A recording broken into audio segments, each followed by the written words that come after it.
Lyft CEO David Risher. Surge pricing is deeply unpopular with customers. If surge pricing ever goes away, I'm done.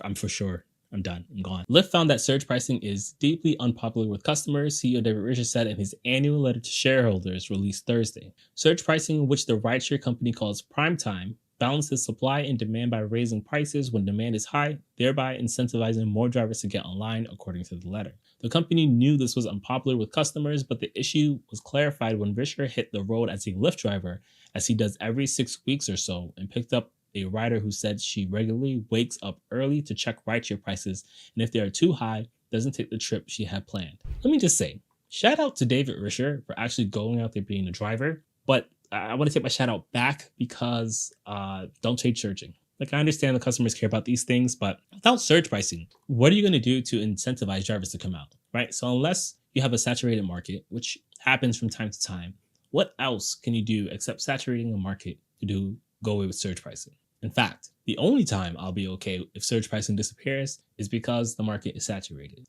Unless you just plan on paying people better so that we don't have to worry about surges to be motivated to come out. Those are the only two scenarios I can be like, okay, I'm not just trying to steal from us. The market is oversaturated and supply and demand. Like, I understand supply and demand, but you could also do this thing where if you pay drivers enough, you'll have enough drivers out there.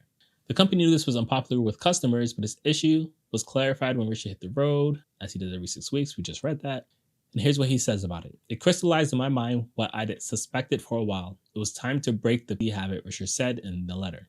I don't like those words, but let's see if he has a way to break it in a way that doesn't harm drivers. To help eliminate the need for surge pricing, Lyft added features meant to increase the supply of drivers. Fine, that's okay so far. The company added its earnings commitment in February 2024, ensuring rideshare drivers get 70% of rider payments after fees, and other features in October that provide 5-minute delay pay, out of your way pay, and more transparency, according to the letter.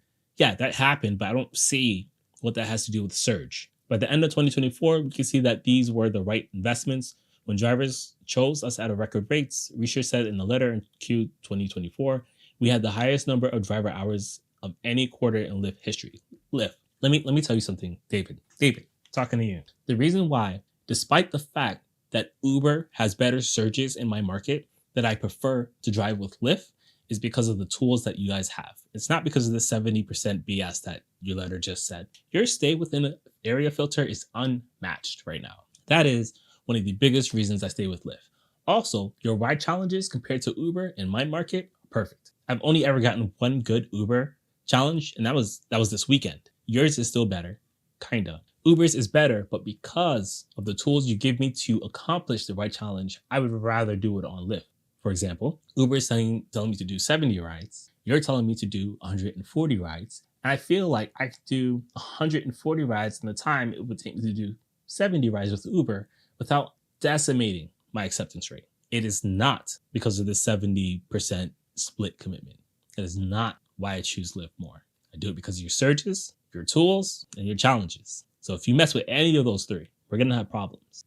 In another effort to eliminate surge pricing, Lyft accelerated its work on a price lock feature that lets riders lock in a price for the rides they most frequently take per the letter. He found it to be a massive success. So I'm aware that this exists. Let's take a quick look at how it works. With Price Lock, you can earn a cap on price rides for just $2.99 a month. Set your route, request a ride within 1 hour window of your choice, and make your commute work for you. Now, new Price Lock users can try it out for free for 1 month. You can cancel anytime. Cool feature for passengers, as long as, cool feature for passengers, but for drivers, I don't know, does this affect surges? Do drivers make less because of this? Does Lyft eat that money? Who, in order for the customer to save, either Lyft takes the L or drivers take the L. And I would like to know who's taking the L. So you tap to lock in a price, you know your max price so you can stick to your budget. Save during price surges. So if you're the type of person who knows it surges at 8 and you need to leave at 8:15, you could set this up at 7:15 to lock in your price. If you're a customer that's